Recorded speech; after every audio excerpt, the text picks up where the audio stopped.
Sei, pessoal, muito boa tarde a todos, sejam bem-vindos aqui em nosso espaço Caminho da Luz.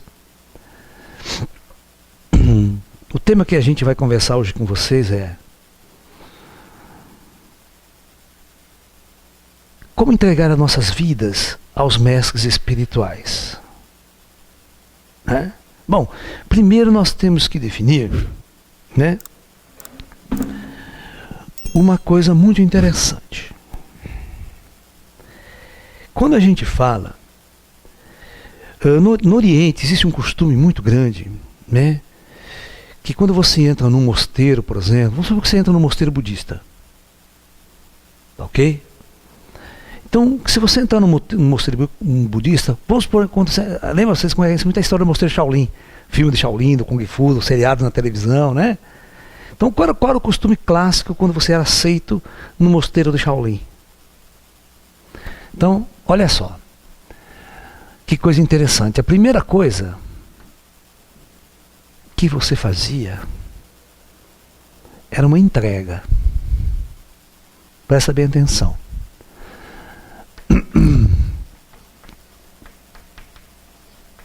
Uma entrega. O que significa isso? O indivíduo, ele confiava no mestre.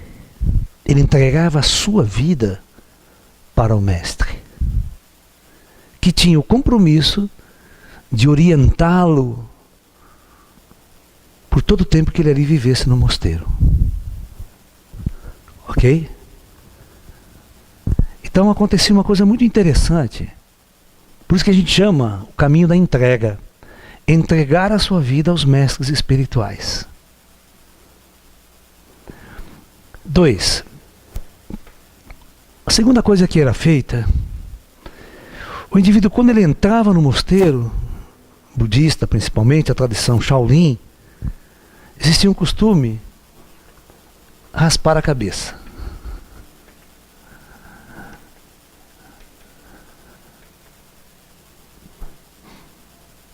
Os monges ficavam carecas, né? Nós vamos tentar entender por que isso, esses costumes, né? 3. Você usava uma roupa especial do mosteiro, um uniforme do mosteiro. Ok? Então você tinha agora um uniforme. Mudava a sua roupa. Então, isso significava o quê? Todas as vezes que o discípulo olhava no espelho, ele não via mais a pessoa de antigamente. Ele via uma nova cara, aquele cabelo mudou, e uma roupa diferente. E tinha uma outra coisa interessante que se fazia. Mudar o nome. A pessoa recebia um outro nome. Como se ela recebesse um batismo. Mudava o nome dela. Ok? Até hoje, né, se você se torna discípulo do Osho, lembra do Ashram do Osho? O Osho te dava um nome para você novo, te batizava com outro nome. Né? Quem vai lá pedir sânias pro Osho, cara, o Osho já partiu, né, para o mundo espiritual. Mas antes, é ele mesmo que decidia que nome que ele ia dar para você. Né? Então, por que isso? Para que o discípulo, para que o indivíduo pudesse estar consciente e que a partir daquele momento a vida dele mudou. Ele era uma outra pessoa. Estava numa outra jornada. Que abandonava totalmente essa jornada deste mundo, né, material, e agora se entrega por uma jornada espiritual. Olha, isso é feito em todo o Oriente. Isso é feito na Índia, no Tibete, em todas as chamadas escolas iniciáticas do passado. O padre católico faz a mesma coisa, não é verdade? Sacerdote católico, padre católico, quando ele entra no seminário, né, só não muda o nome, né, mas tem o traje, tem o hábito, entrega a vida a Deus, né, aquela coisa de entregar a vida a Deus, né, as freiras também, né, Tem várias linhas de sacerdócio na Igreja Católica, tem os padres franciscanos, tem isso, aquele outro que é o voto de pobreza, né? Tem todas as linhas aí, por aí. Então não é tão diferente também, né? Você vê os padres franciscanos com aquela roupa, né? Com aquela sandália e aquela roupa simples, não é verdade? E assim as ordens, né? Que eles estão na Igreja Católica, tem os jesuítas, tem os franciscanos, e aí por diante. Então o Papa Francisco aí, ele é da ordem dos franciscanos, né? Tudo bem. Então veja bem, então existe um conceito muito grande no Oriente, no budismo, por exemplo, de você entregar a sua vida totalmente e confiar no seu mestre espiritual. Que ele vai te levar a uma jornada mais profunda. Como ele é um cara sábio, um indivíduo que já viveu tudo aquilo, né, ele tem condições de enxergar o mundo de uma outra maneira, de treinar de uma outra maneira, de levar você a um treinamento interior, né? A escola iniciática de Shaolin, por exemplo, né, o indivíduo, dentro do mosteiro, existia um método. Certo? O método desenvolvido em Shaolin se chamava método Shan. Né? Assim. Não é assim que escreve. Peraí, é assim, ó. Assim. Essa palavra Shan, quando ela vai para o Japão, essa palavra Shan é traduzida com a palavra Zen, que vocês mais conhecem aqui no Ocidente. Tá? Mas o método e o Zen, ele foi criado no mosteiro de Shaolin. Ok? Então o que é esse método? O que é esse processo? A ideia central do Shan é fazer o seguinte, né? Desse lado aqui entrar uma pessoa comum, tá? E após o método, após o treinamento praticamente de uma vida toda, sair desse lado iluminado. Ok? E o que é um iluminado? Um iluminado é um indivíduo que acorda. Acorda para quê? Acorda para a sua vida espiritual, para a sua natureza espiritual. É um cara que vai se lembrar das suas encarnações passadas, vai se lembrar o que fazia antes de reencarnar no plano astral, nas cidades astrais, e vai abrir o terceiro olho. Ele vai estar conectado constantemente com o plano espiritual. Ele não fica mais nas trevas, na ignorância do espírito, inclusive da percepção. Então o iluminado, ele abre essa porta. É o cara que sai do corpo a hora que quer e vai viajar nos planos astrais, vai viajar para o mundo inteiro, vai viajar para a Lua, vai viajar para Marte. É um cara liberto. O conceito de iluminação para o oriental é libertação. É uma libertação total da lei do karma, dessa lei que o indivíduo vivencia aqui na Terra. Ok? Então, às vezes vocês veem literaturas budistas, literaturas aí orientais, né? Onde não se explica o que é iluminação. Ok? O que é o iluminado? Né? O que faz o iluminado? O que acontece com a iluminação? Mas na verdade, não passa de desenvolvimento de unidade. Certo? Não passa de um método de abrir a sua consciência para a sua natureza espiritual. Né? Então, veja bem, toda a vida de um monge dentro de um mosteiro só tem um objetivo: levar o cara para o despertar, para a autoconsciência. Ok? Ele vai trabalhar 24 horas por dia nisso. Ele vai ficar focado nisso. E a vida nossa aqui no Ocidente, hein? O que você faz o dia inteiro? Hã? Bom, na segunda-feira, acorda, o que você faz? Hã? As pessoas acham, por exemplo, que o mosteiro de Shaolin, por exemplo, treinamento, era para romper com o androide. Vamos ver o que acontece com esse Shan aqui? O que é esse Shan aqui? Né? Então vamos voltar aqui atrás e nós vamos ver o que acontece com isso. Para que vocês possam entender este conceito do Chan. Para que vocês entendam também qual é o conceito de você fazer uma entrega aos mestres espirituais, né?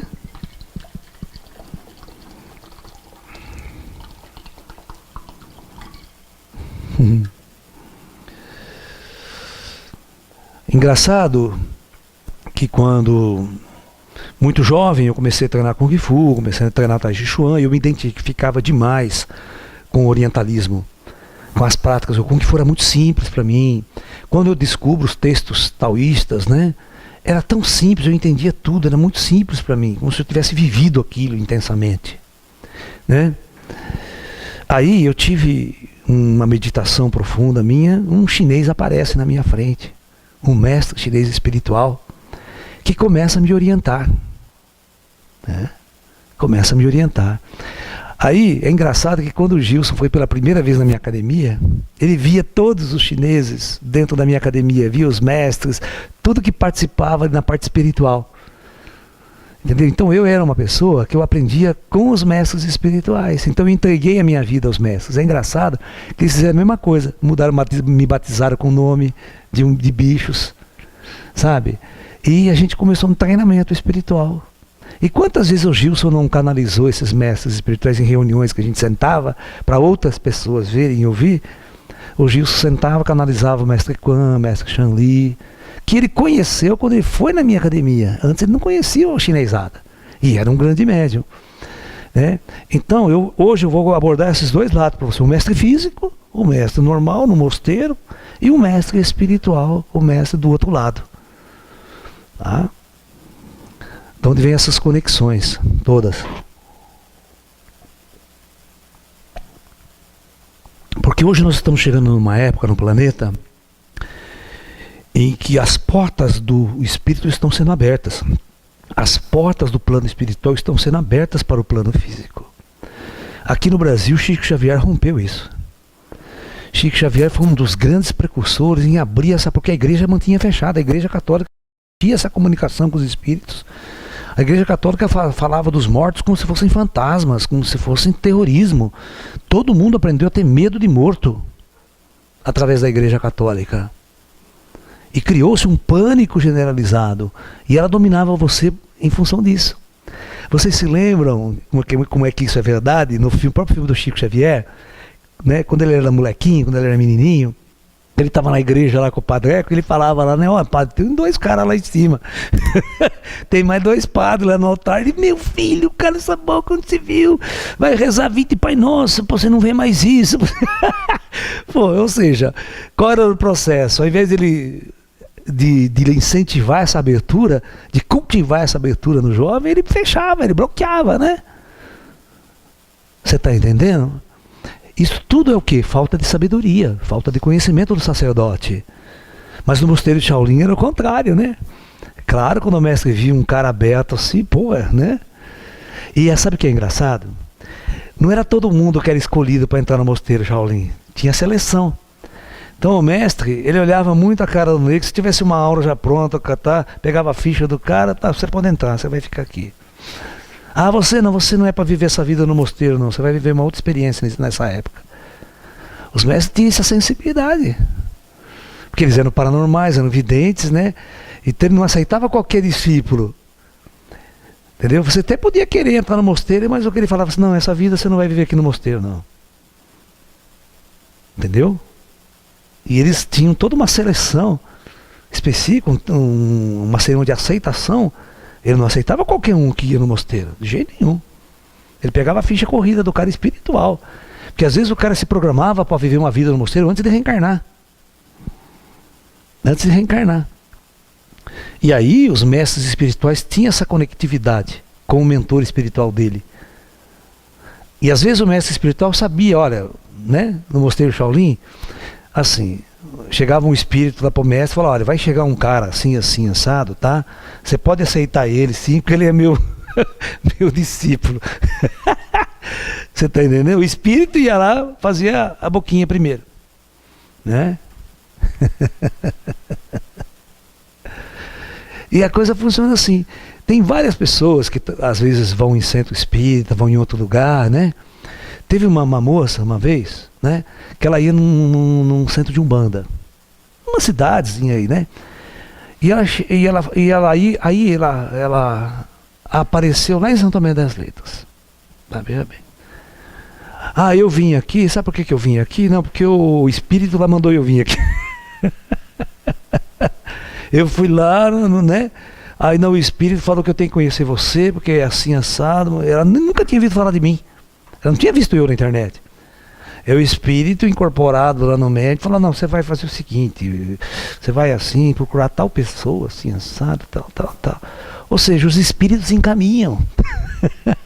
Você vai lá em tal lugar, que você vai receber uma orientação, assim, assado, tal. Entendeu? Então o mosteiro de Shaolin, ele funcionava assim. Aí chegava o jovem lá, o menino, para ser aceito, né? O mestre falava, você, qual é o seu nome? Pode entrar, é você mesmo. Não tinha teste de sensação, não tinha nada, entendeu? Porque o pistolão já vinha lá de cima. Né? O vestibular, né? É diferente.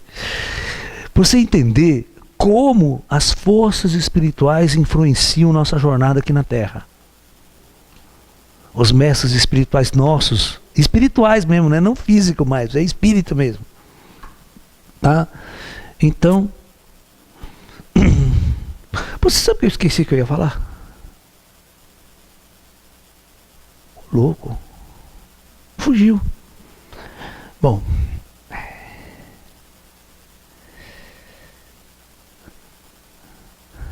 Puxa, meu. Coisa. Tinha tudo na cabeça para que... Ah, o método Chan. Aí você corta depois, tá? Na edição. Essas falhas de memória, esse Alzheimer. que é? Entendeu? Então vamos falar sobre o método Chan. Que é o Zen, tá? Então o que você fazia nesse método Chan? O que os mestres faziam com você? Né? Então a primeira coisa, você se entregava, você entra no mosteiro. Então, era uma coisa assim, presta atenção, isso que é diferente no Oriente. Ele é muito diferente no Oriente do Ocidente aqui. A mente do ocidental. A primeira coisa que eu falei para vocês é a entrega. Então, nesta fase, que a gente chama do discípulo, que ele entra no mosteiro, discípulo. O discípulo aprende uma coisa. Obedecer. E ele não pode questionar. Nada. Ele não pode questionar nada. Ele tem que obedecer. Ok? Isso faz parte da entrega. Você não vai discutir com o mestre. O mestre chega assim para você e fala assim, olha, pega essa vassoura aqui e vai varrer o templo lá. Vai varrer aquela área lá, tal. Aí você fala, mas mestre, eu vim aqui para treinar com o Gifu. Eu vim aqui para... Se você fizesse isso, o mestre falava assim, a porta do mosteiro está aberta, pode sair, pode ir embora. Entendeu? Então você tinha que obedecer sem questionar. Porque a primeira coisa que você tinha que fazer é confiar no mestre. Você tinha que se entregar. Qualquer coisa que ele mandasse, por mais absurda que fosse, você tinha que obedecer. Você está entendendo? Tem muita história em Shaolin muito engraçada, né? O cara tinha que buscar água lá embaixo. Aí o mestre fazia assim, uma sacanagem com ele. Você lembra que o chinês tinha que pegar aquela vara de bambu assim, pendurava 2 baldes, certo? Aqui, né? E apoiava aqui, certo? Tá? Para carregar a água até lá em cima. Aí o mestre fazia uma sacanagem, pegava o fundo do balde e fazia fundo do balde assim. Vocês estão entendendo? Em bico. Ele tinha uma missão no dia. A missão dele era encher 2 tonéis de água assim. Ok? Só que ele tinha que descer uma puta escadaria assim para ir lá na mina. Ok? Para pegar água na mina lá embaixo, botar nas costas, subir aquela escada toda. Ok? E jogar água. Esses baldes eram de madeira, não é? Sabe, eles faziam na China, eram de madeira. Aí o mestre fazia o seguinte, ele ficava um mês e lá todo dia tinha a missão dele de encher. Descia, cara. Aí o mestre falava assim, ó, só na ponta dos pés, hein? Você não pode colocar o calcanhar no chão agora, então tinha que descer só com a ponta do pé, carregando aquela água, sabe? Não podia discutir. Aí passava o primeiro mês, que ele já estava meio forte, viu, Ariane? Com as pernas já carregando bem, aí o mestre fazia uma sacanagem. Fazia um furinho no balde.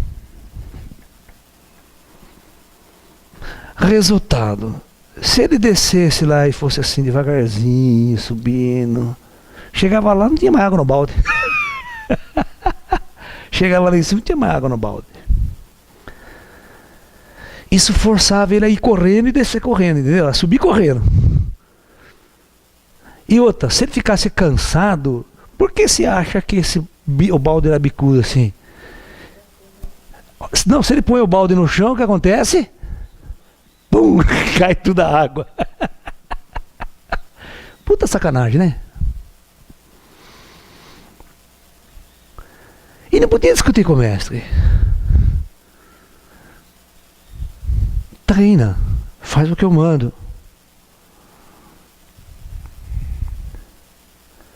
Né? Aí tinha um treinamento, Shaolin.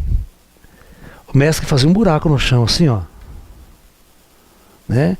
E o cara ficava aqui dentro. O mestre falava, saia desse buraco em apenas um pulo. Então o cara tinha que pular fora do buraco. Ok? Então, já era um buraco difícil, tem uma certa profundidade, né? E ele passava tempo treinando. E pulava, não conseguia. E saltava, não conseguia. Tudo para fortalecer as pernas, para criar uma destreza nas artes marciais, no Kung Fu. Que o Shaolin era o único mosteiro que usava as artes marciais, esse tipo de treinamento para fortalecer, para trazer a força interior do discípulo.